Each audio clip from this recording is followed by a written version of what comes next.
Hi everyone. Before I go to sleep, I'm gonna make a really relatively quick video, and was thinking about something actually because today I actually went to see the psychologist, and we were talking about things like my own experiences with being in a narcissistic relationship with the ex abuser, and also the set of experiences I had being in religious trauma, and my whole dislike of control when people tried very hard to control my life and made me do things that were against my own better values, my conscience. And I kind of just realized that, I mean, it's kind of strange, but I know that today when I was looking on on social media, sometimes you get to see certain people like who are not actually related to you, and then these people actually end up posting things that are linked to probably like former narcissists in your life. And when I was actually looking, I kind of like realized, wait, this face looks really familiar.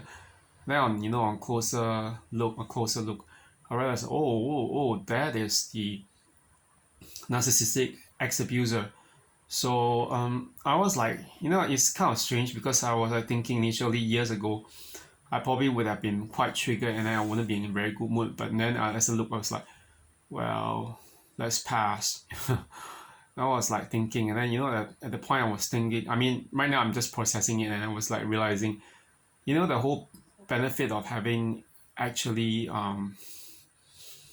this whole EMDR therapy is that you as you go, as the more further you go along, you realize that you get less and less triggered, and things like the things with the narcissists or the abusers that they were, okay, you actually end up having less of a human reaction.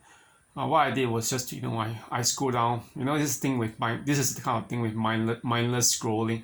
You scroll downwards, and then after that, wait. I was telling myself, let's go back, and then go back. I went back to that particular feed of that person whom I don't really know very well, just informally, and I said, you know what? To one look, okay, never mind. It really is an ex abuser.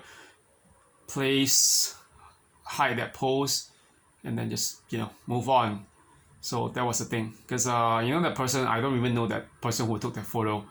That's not the narcissist, but or the whoever or the flying monkey. Was just someone who was doing some work. And I was like realizing this, okay, because this is something that was yeah, there's actually a photographer's photo of the narcissist, the ex-abuser. And I was like thinking, this thing brings me back to one thing that I've always been talking about. Like when someone today asked me, so he's like an acquaintance based in Malaysia. So he asked me, his birthday was actually a few weeks before mine. So we are both like Leo Libras, October babies and stuff. And he said, you seem to have quite a lot of photos. They take like 100 shots or whatever. I said, in fact, yeah, you know that they actually did take 100 shots or more than that. I just don't post all of them because to begin with, out of the few hundred shots, whatever, like 1 to 200 or sometimes even more, they have so many like test shots. Some of the pictures are not really good quality from the quality, and then I had to actually end up picking about, let's say, 6 to 10 on the average, depending on the agreement between me and the photographer. And then I told him that this whole thing was that I had to actually pick the best for the photographer to edit. So that was one thing. And okay, I was like, why am I talking about this? Okay, this has to do again, going back to the whole thing with the ex-narc abuser.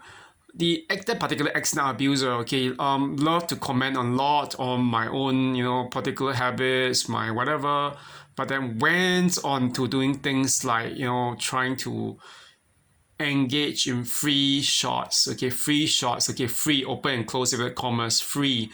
When I say free, there's always going to be a kind of payment. What's the down payment?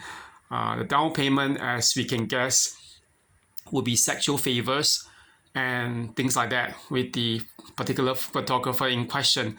I do not know what exactly went on and I can't comment, but I'm pretty sure that knowing the character of that particular narcissist, I won't be surprised if the photographer has had some kind of a deal, which was like, I'll have sex with you, I'll shoot you for free and whatever. And it's not surprising.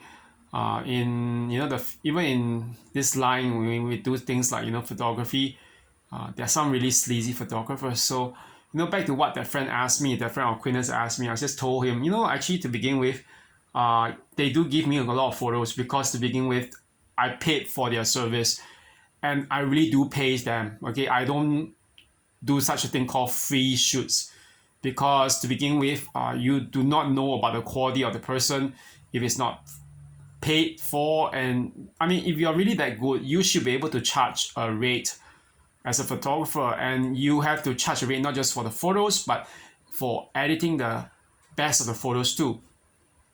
And normally, I mean, this kind of thing doesn't happen here in Singapore, obviously, because I would say that a lot of them actually, those photographers are really not really good photographers, or some of them are actually masquerading.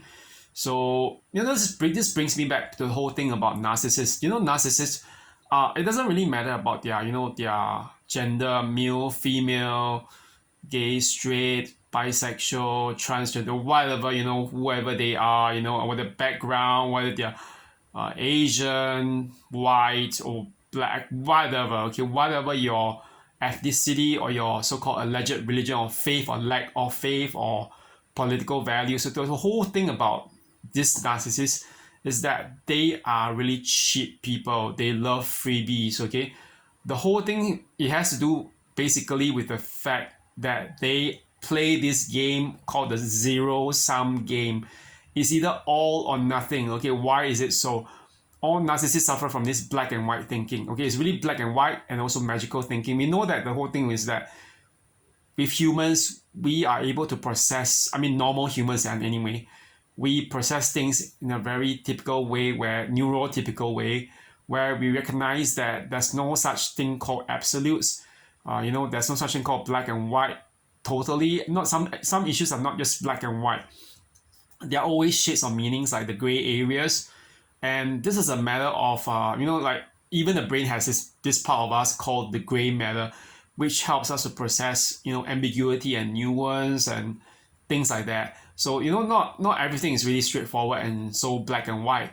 But with narcissists, for them, it's really, really black and white. And black and white in the extreme sense where, some things become totally magical thinking. They can, construe this and that and whatever. And even with things like, deals, like, okay, they are, I can say narcissists are really cheapskate.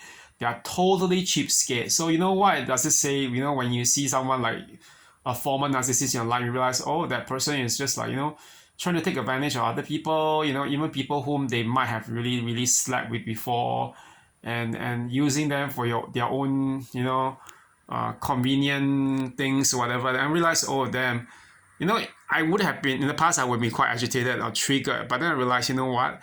These people aren't even of much value if they are doing all these things for free and they don't pay, they just want the, convenience of it, whatever. They are not good people, and neither are they people of value, because people of value, we always know that when you provide a service, you want to do it well, and you don't just charge for the sake of charging. You charge the money, the fees, and make sure that the person who demands that service pays for it. But at the same time, you also deliver a good service. But in this case, like not just with the photographer, but that former narcissist, I don't think it's a very good thing. It was like, I just told my friends, this is like a case of like people doing that thing and realize, this photo looks so sleazy. That the photographer has been doing very sleazy sex up photos, and I was like, damn, these people are really into boudoir and all this stuff. And yeah, I really just don't know what to say. I mean, it just boils down to the whole zero-sum game that narcissists play.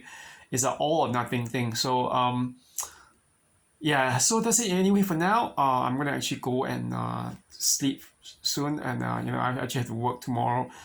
It's a few more weeks and a few more days before my schedule eases out, and maybe within about, let's say, 6 to 8 more weeks at around Christmas season. I plan to be traveling again, and you know what? I really realized that, thank God, really thank God, I'm no longer surrounded by all this narcissists in my life. So yeah, thank you very much for that, and not just to y'all, to the audience, but to God Himself. Okay, because if not for Him, I wouldn't be free, and now I can even think about things like traveling and everything and working, and yeah, really, this is a really good thing to be thankful about. So I'm gonna go sleep and have a good one, everyone. Bye bye.